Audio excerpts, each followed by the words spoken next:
Hello, everybody. Today we are going to be talking about Sigmund Freud and psychoanalysis. It's interesting to think of psychoanalysis in the frame of this class because the course is broken up into different topics: personality, human development, psychopathology, theories of psychological treatment. From a psychoanalytic perspective, all of these things are not so much broken up into discrete topics, but are very much intertwined. Human development impacts personality, which impacts our understanding of psychopathology, which is directly correlated to the methods and the philosophy of psychotherapy and psychoanalysis. So, in saying that, is a recognition that throughout the semester, as we revisit psychoanalysis and the history of psychoanalysis, we'll see some overlappings between the different perspectives, between personality, development, psychopathology, and treatment. For today, we will focus on some basic information on Sigmund Freud and psychoanalysis as is related to the history of psychoanalysis.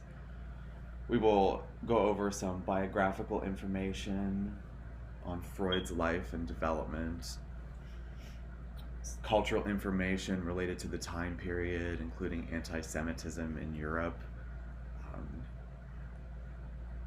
and also Queen Victoria and her comportment as a very rigid, emotionally unavailable woman, and how that impacted the culture, including the development of hysteria, which in many ways is sort of the hallmark of the beginning of psychoanalysis and psychoanalytic theory.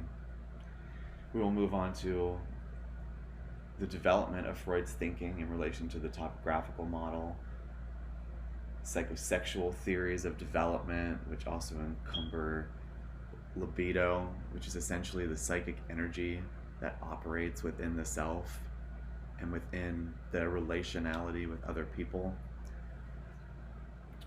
We will focus in on the Oedipal stage, as that was an incredibly important aspect of Freud's thinking and theory and his ideas about psychopathology, as well as neurosis was basically a term for somebody who hadn't moved through the Oedipal phase in a satisfactory way.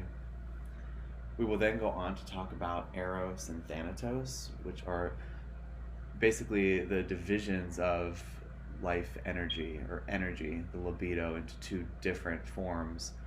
One that is related to love, creativity, sexuality.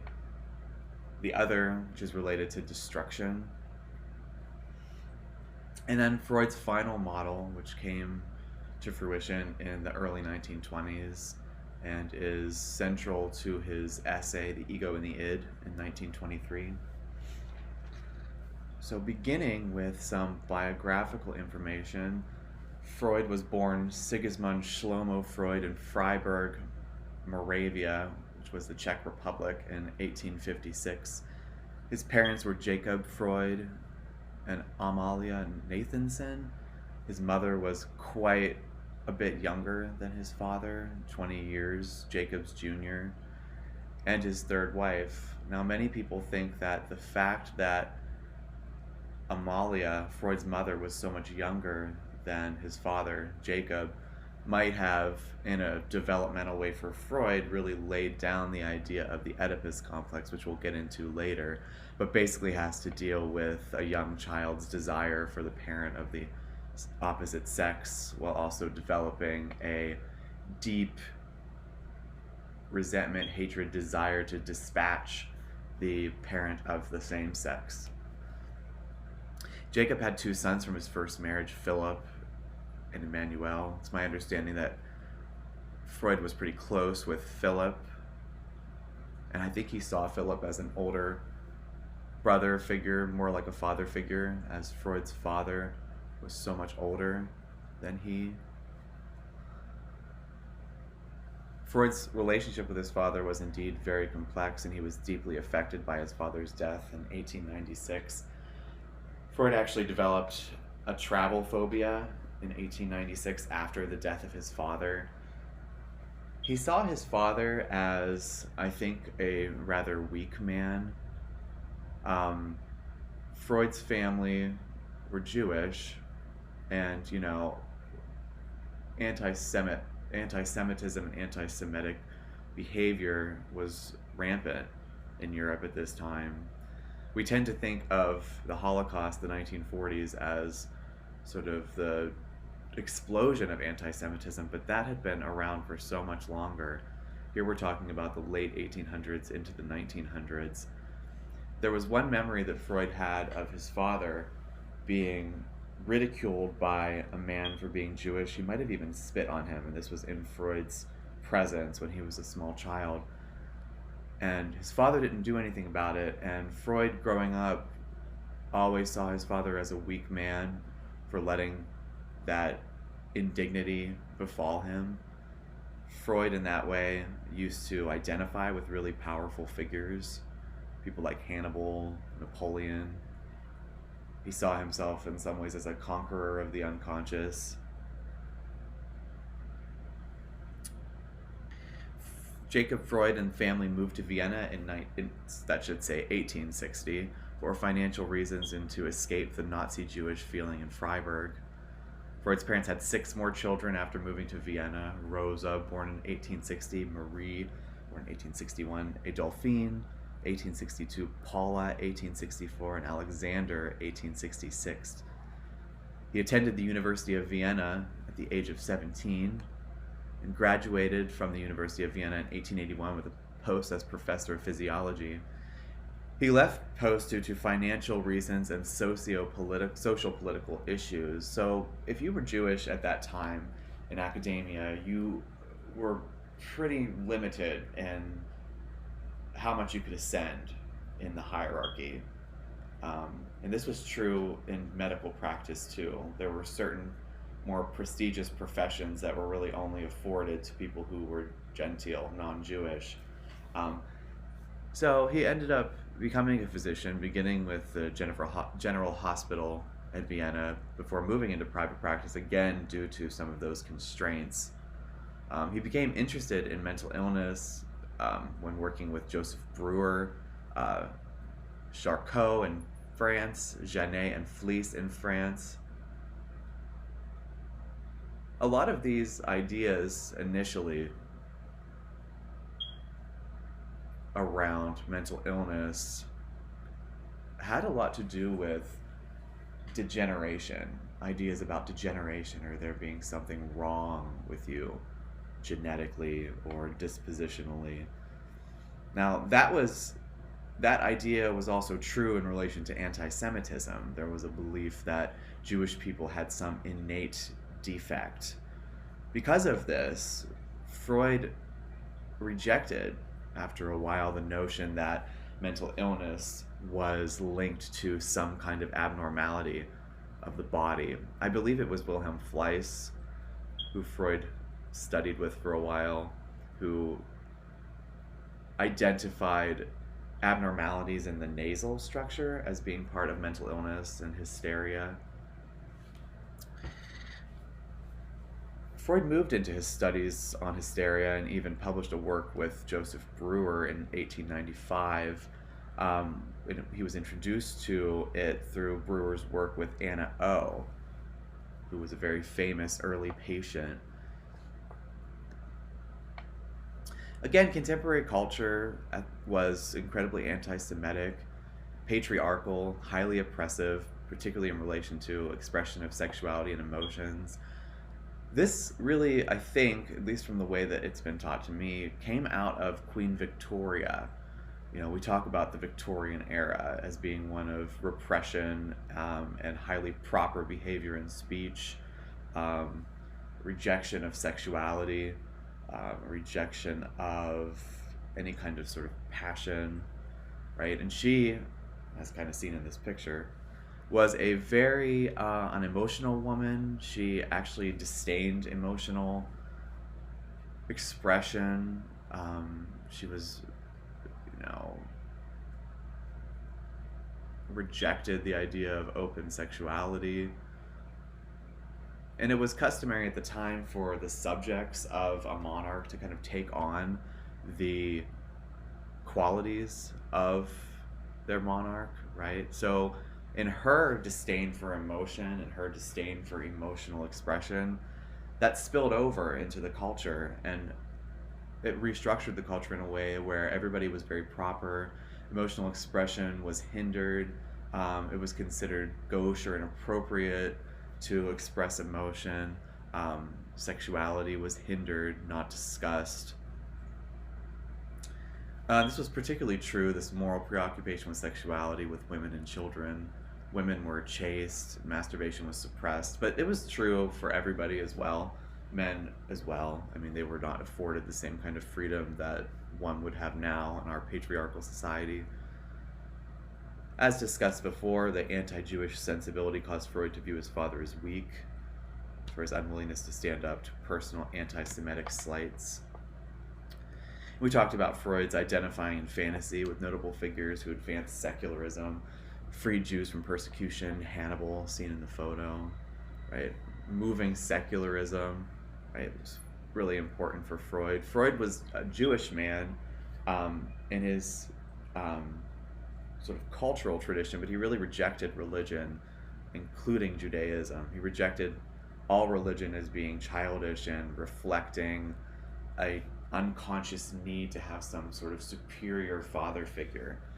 And he wrote about that later on in a book called Future of an Illusion. We talked about the rejection of the biological ideas about hysteria and mental illness, right? Because it paralleled ideas about Jewish people at that time as being degenerate, biologically, something wrong. Hysteria. So, I mentioned a moment ago that hysteria really spiked Freud's interest in mental illness. So, what hysteria was basically this phenomena where people, particularly women, were developing lots of physical symptoms which appeared neurological but had no organic cause. Some examples were glove paralysis, general paralysis of the body, mutism, developing the inability to speak, blindness, right? And again, these things had no organic cause. And again, the people that really were working on this at the time were Joseph Breuer, Pierre Janet, and Charcot, and Wilhelm Fleiss. Charcot developed hypnosis and began using that, I think, with people with hysteria, and Freud was really interested in that, and so was Breuer. Freud utilized hypnosis for a time, but the effects were not lasting. It was decided that perhaps the effects of hypnosis were simply that of suggestion, right? Putting people into this sort of trance state, and then, putting people into a trance state and basically talking them out of their symptoms. So that worked for a while, but it was not a cure. Linking hysteria back to the culture, it should be noted that later on what was kind of happening and what Freud was theorizing was that all of the sort of sexual repression that was going on at the time in Europe was causing, or was at the root of, in some ways, a lot of these inorganic problems. Basically, they were psychosomatic because something else was being repressed or not allowed to be expressed, and it was coming out in conversion, what would be today called a conversion disorder in the body, right?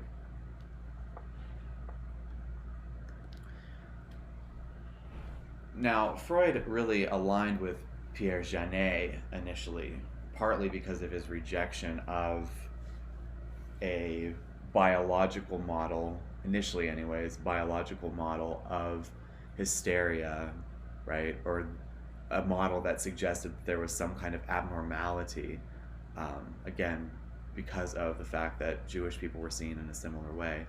So he aligned with Janet, who believed that hysteria was due to early sexual trauma through molestation, incest.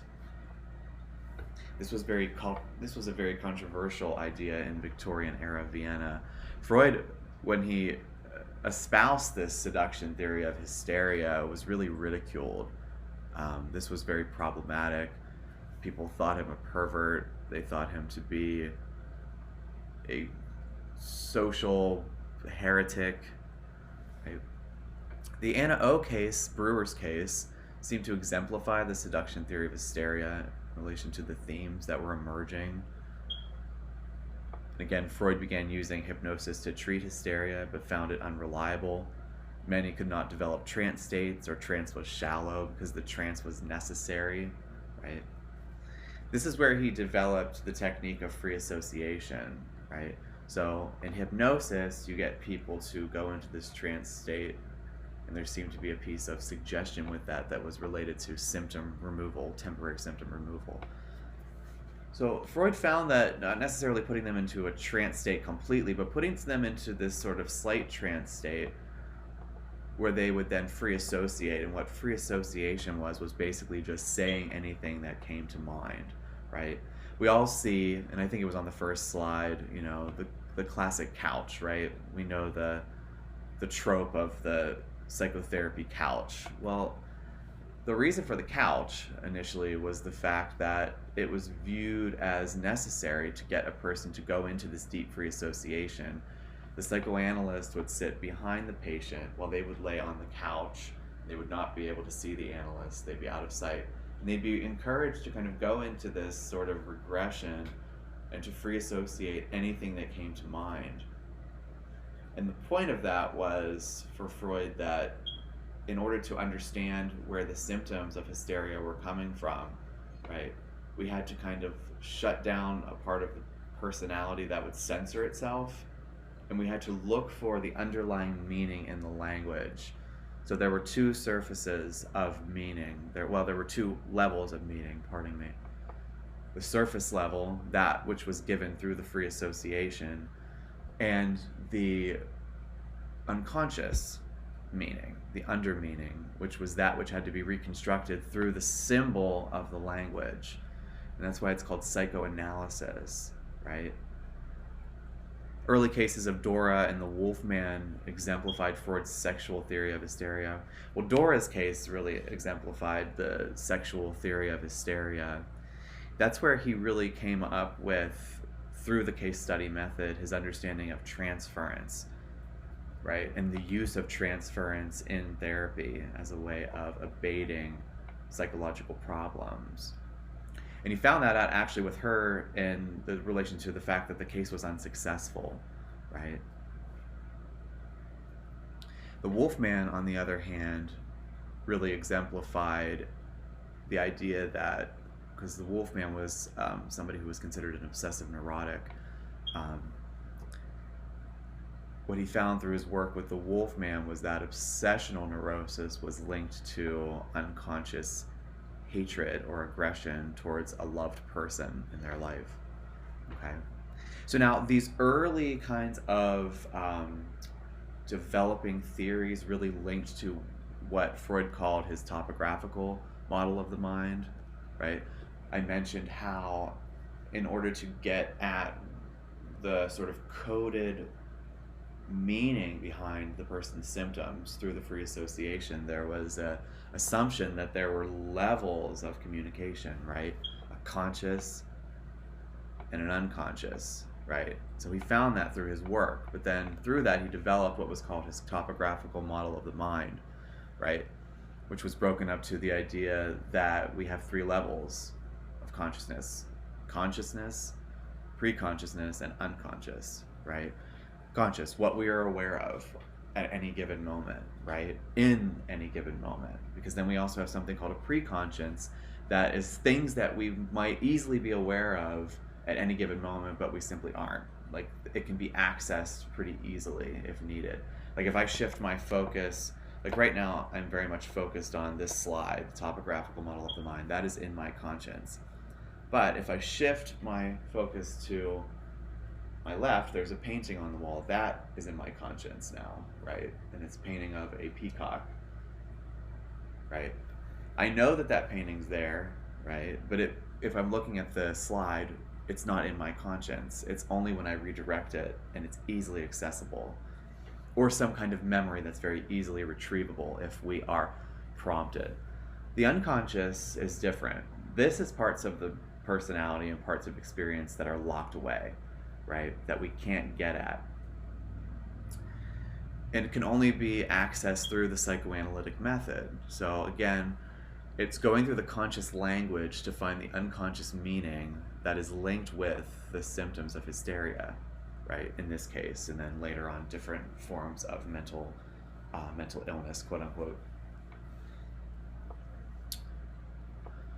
So moving through Freud's topographical model, which was one of his first really important called discoveries or theories, Freud then focused on what he called the psychosexual theory of development, right?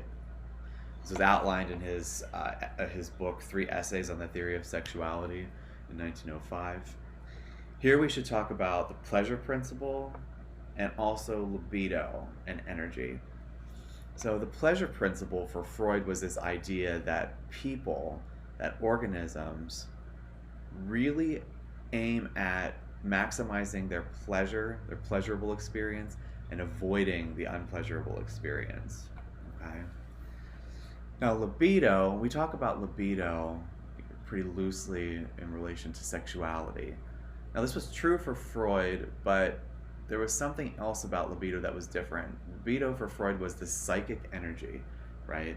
Because he was, even though he rejected some aspects of biologism, right, he was very much a biopsychological theory, because he believed that our instincts, our human instincts, and their relation to the outside culture and society was what formed personality.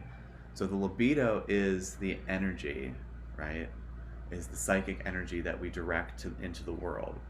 Now, a lot of this is sexual from Freud's perspective, but it also has to do with love and creativity and lots of other things.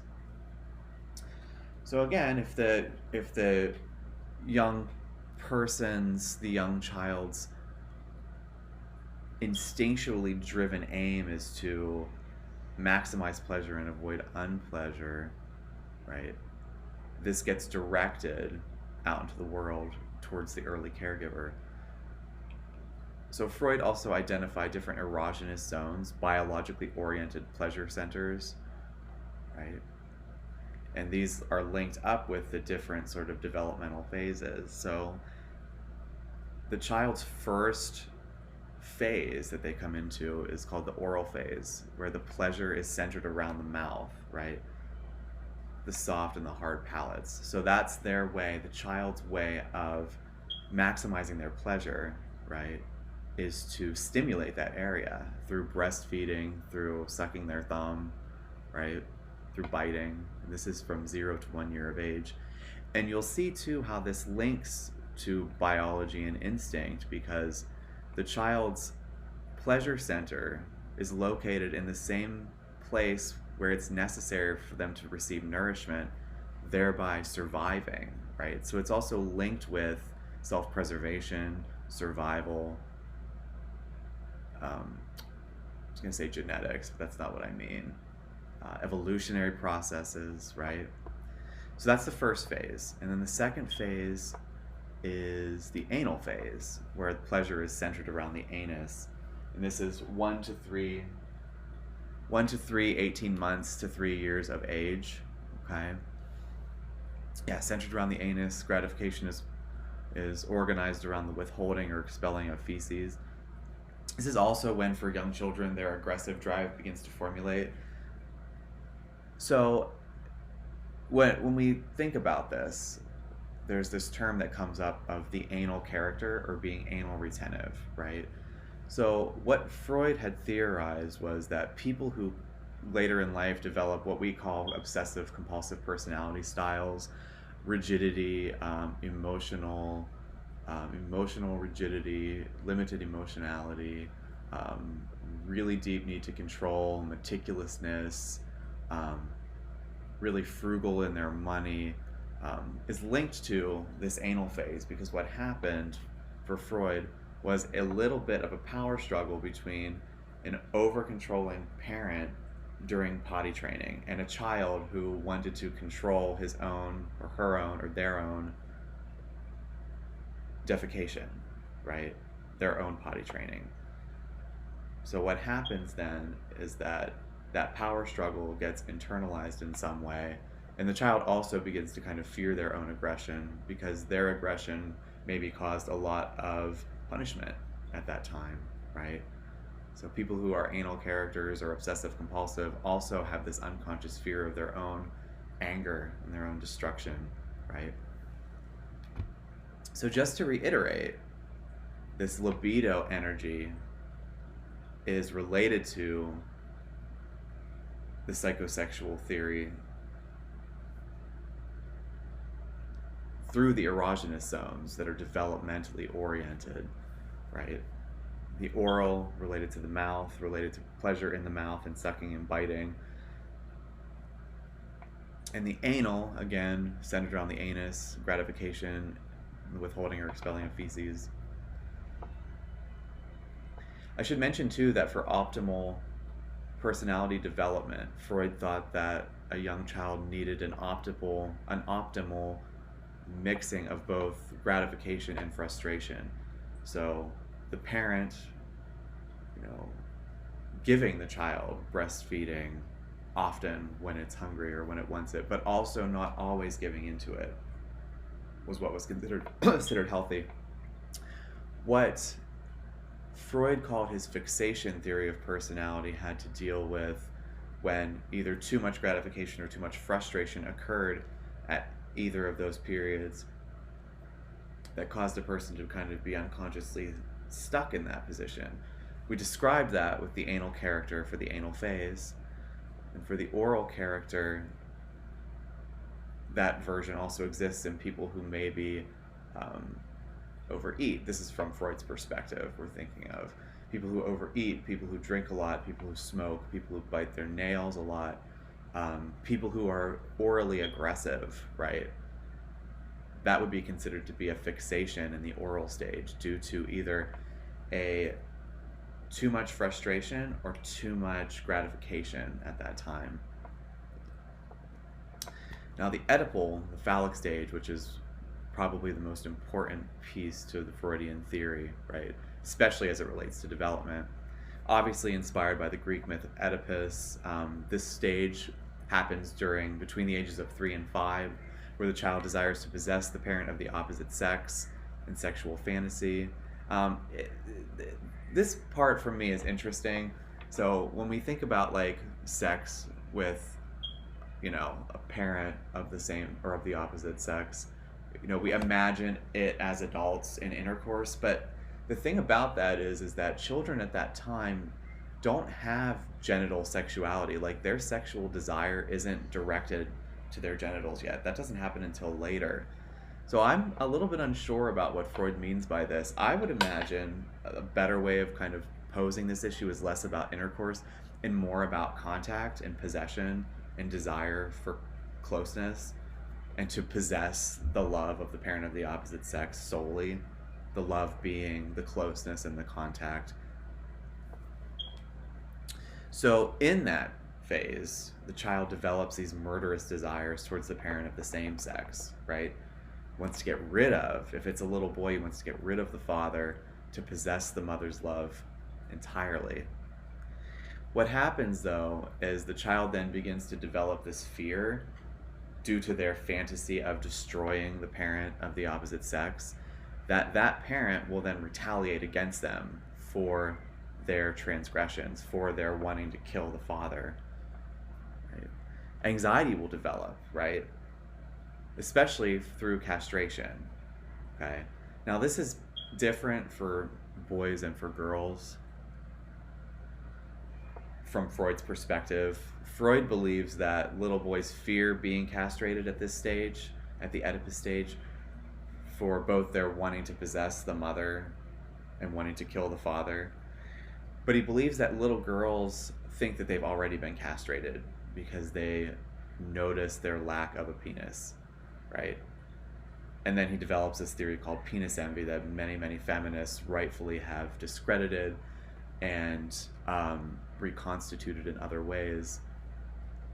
But I also kind of want to say here about this that Freud too was kind of acknowledging, even though this is a sexist idea that women go through their lives like envying the penis, if it's more symbolically looked at, it's a recognition of the fact that women in society now, and especially then, had a lot less power than men. So I think it was also a little bit of a social critique. So because of the anxiety of castration, or that they've already been castrated, the child will begin to identify with the parent of the opposite sex. And this identification leads to the internalization of what Freud called the superego, right? This is basically, and Freud said this explicitly, and this is where his other link to culture comes in, is that he basically said that the superego was the internalization at the end of the Oedipus phase of the social mores, of the morals of the society at the time, but through the father figure. So then the internalized parent figure or father figure ended up representing the society. So this is the part of ourselves that attacks us when we feel that we've done wrong, when we feel that we have gone against our moral compass, when we feel like we've gone against society. This is the part that makes us feel really guilty about that, right? Due to the trauma of the process, right, of feeling that castration anxiety, sexual energy is pushed underground, and there's a period of latency, right? In between the dissolving of the Oedipal phase and the development of puberty, which would be the genital phase. So again, Freud has been criticized for being phallocentric, right? But he was a product of his era, and in some ways he was really acknowledging the patriarchal structure. Again, the Oedipal phase is the most important in relation to the development of neurosis or any kind of mental health issue, at least from the early psychoanalytic perspective. Now, we talked about libido, right? We talked about energy, right? Life energy, and the fact that our biological makeup has to be accounted for in some way, and Freud saw that through the idea of libido and psychic energy. Originally, he just believed that we had this libido, right? This sexual, creative, connecting type of energy that was directed towards other people. But later, in 1918, Freud wrote a book called Beyond the Pleasure Principle. He changed his mind about the fact that all energy was libidinous, right? And the reason why he did that was because he was in the grip of World War I, which was sweeping across Europe. He actually took a lot of time off from seeing patients to write about that time period and to really theorize about things that he was seeing developing and how to make sense of them. And one of them was something that was called the war neurosis, what we now would call post-traumatic stress disorder. In his original theory of libido, he believed that all behavior is driven to avoid unpleasure, right? But then he was encountering these people who had what he called the war neurosis, again, PTSD, who were reliving their trauma, right? Through reimagining, through dissociation, through flashbacks, and they were in a lot of pain. And he couldn't make sense of that. So he came up with this idea that we also had this other form of energy, right? Which he termed thanatos, or the destructive instinct, which basically stated that we also have this part of ourselves, this instinctual part that desires to see ourselves die, that desires to see ourselves and civilization as a whole return to its inorganic state, right? Freud, through his work, identified something called the repetition compulsion, which is basically the reliving out of something really painful, right? And this doesn't necessarily just have to be in something like PTSD. This can be in relationship patterns. This can be in other forms of symptoms or other painful experiences that we continue to relive out. And he believed that the reason why those patterns kept emerging that were really painful, but again kept coming up, was because we were unconsciously, for some reason, fixated there. And what he believed is we needed to figure out what was going on and what the reason for that was in order for that repetition compulsion to dissolve. Next, we move to the structural model, which we kind of touched on a little bit. First and most fully, he described this in The Ego and the Id. And this really is the book that sees, and we'll talk about this maybe a little bit in other discussions, a shift from an id psychology to what later, through Freud's daughter Anna Freud and people like Heinz Hartmann, would call ego psychology, which would mainly focus on the ego and the defenses. So in this theory, this final theory, Freud believed that personality was organized around the interplay of three specific psychic structures: the id, the ego, and the superego. The id is the repository of sexual and aggressive desires. It lacks time, it's irrational, it's hedonistic, it wants to just get out all of its energy, whether for pleasure or for destruction, right? And this is embedded within us as human beings for Freud. The superego, as discussed before, is the internalization of the parental figure, as well as an internalization of the social norms and the social structure. The ego, on the other hand, mediates between the two and is oriented towards external reality. Freud believed that we have an inborn id when we come into the world, and that through our connection with reality, we develop an ego and a superego, right? And again, the ego is really responsible for mediating between the two, between the id and between the superego. Because again, the id wants to exact and enact all of this sexual, hedonistic, aggressive drives into the world, where the superego is completely against that. That's the really moral, superior, sadistic in its own way, in its morality.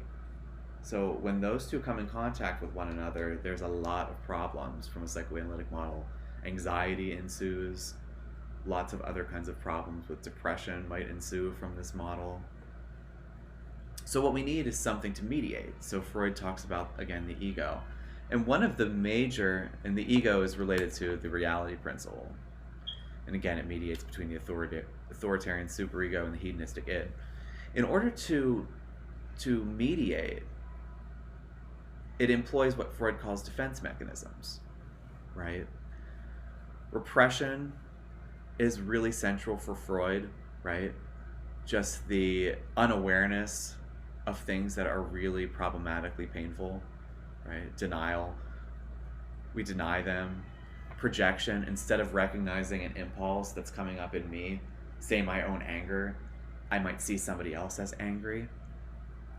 Reaction formation is where we turn an impulse into its opposite. This is really central for people who have obsessive compulsive characters.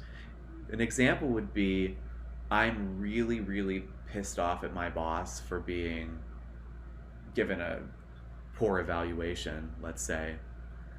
But my anger is so frightening to me and to my superego that instead of being angry or a little bit aggressive towards them, or even a bit assertive towards them, I'll go the opposite way, and I will be incredibly kind, incredibly accommodating, right? So we'll do the opposite. Sublimation is where we turn an impulse into something culturally valued. So say I have an impulse towards destruction, right, or aggression, I might become involved in contact sports because that helps me to experience that aggression, but it does so in a way that is culturally valued, right? And also financially salient, right? Humor is another way. We might tell a dirty joke, right? Or tell a joke tinged with aggression, as opposed to allowing that aggression to come out more fully. Yeah, so the defenses contain the anxiety, They help people orient to reality. They're necessary in healthy functioning, right? And there are other defenses too that I didn't put on here, but that were in the book. So we talked about repression. Regression is a returning to a form of behavior characteristic of an earlier stage of development. Their example in the book is a person sitting in a corner and crying after hearing bad news. Rationalization, stating a logical or rational reason as opposed to the real reason for behavior. A man cheating on his income tax because everybody does it. Displacement, transferring impulses to a less threatening object. Yeah, we talk about, kicking the dog when we're really pissed off at our partner, which is really mean to the dog. We talked about projection, reaction formation, and denial. So we'll be going more into psychopathology later on when we talk about psychological disorders. We'll be talking about it from more a mainstream perspective in terms of the diagnostical and statistical manual of mental disorders. But we'll also be talking about psychoanalytic ideas of psychopathology. But I just want to share very briefly some of Freud's ideas around this. So for Freud, psychopathology in general was a fixation to earlier psychosexual stages, incomplete resolution of the Oedipus complex, strong, harsh superego.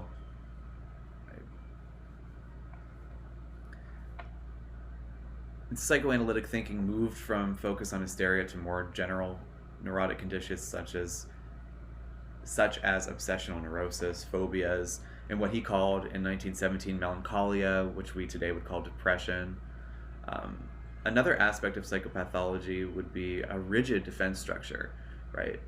We know that we have to have some kind of defense system to orient us to reality and also to mediate between the hedonistic id and this really sadistically moral superego, right? But if we're always relying on one or two, that can cause a lot of problems for us. That can cause characterological problems, that can cause severe anxiety. So what he felt was health was being able to use a wide range of defenses, and the healthier the defenses, the better.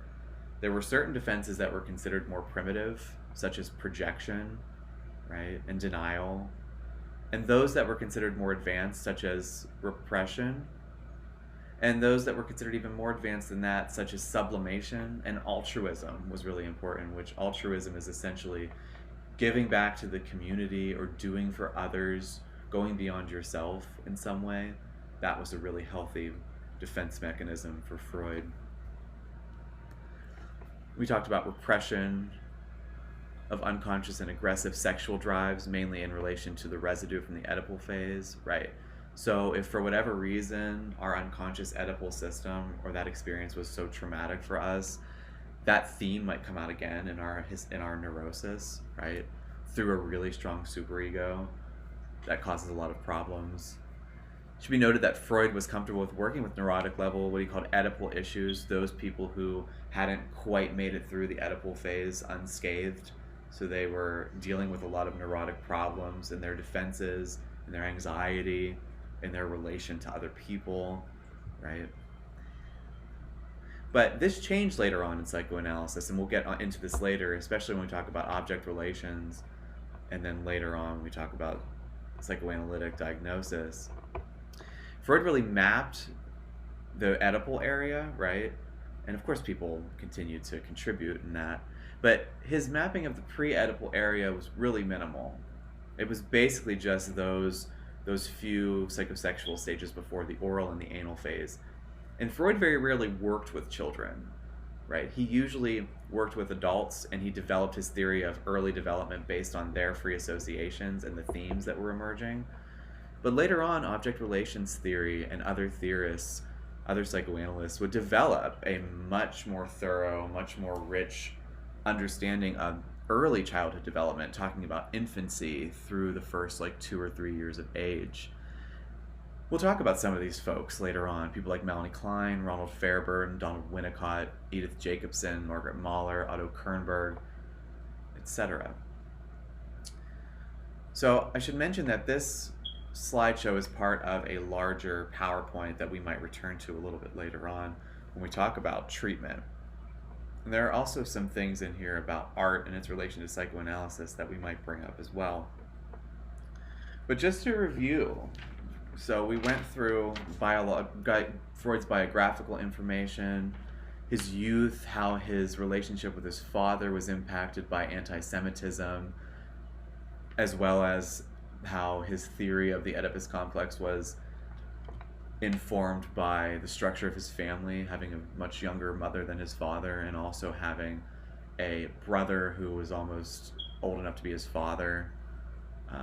We talked about hysteria being related to the culture and related to the expectations of the Victorian period, and how his early studies with folks with hysteria led him to his knowledge of the unconscious forces, which later were considered to house both aggressive and sexual instincts and desires.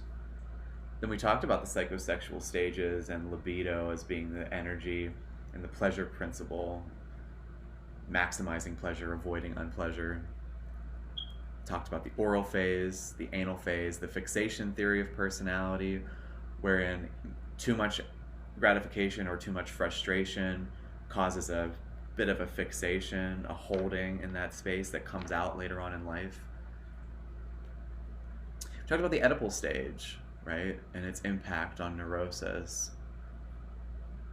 We talked about Eros and Thanatos, the life drive, libido, the death drive, and the structural motto, the ego, the id, and the superego, and the defenses that are employed by the ego to gain access to maximum health. But again, what is required is a wide range of defense operations and healthy defenses, higher level defenses. So this ends this portion of the lecture this week. Okay. There will be another slideshow more generally on personality. So thank you.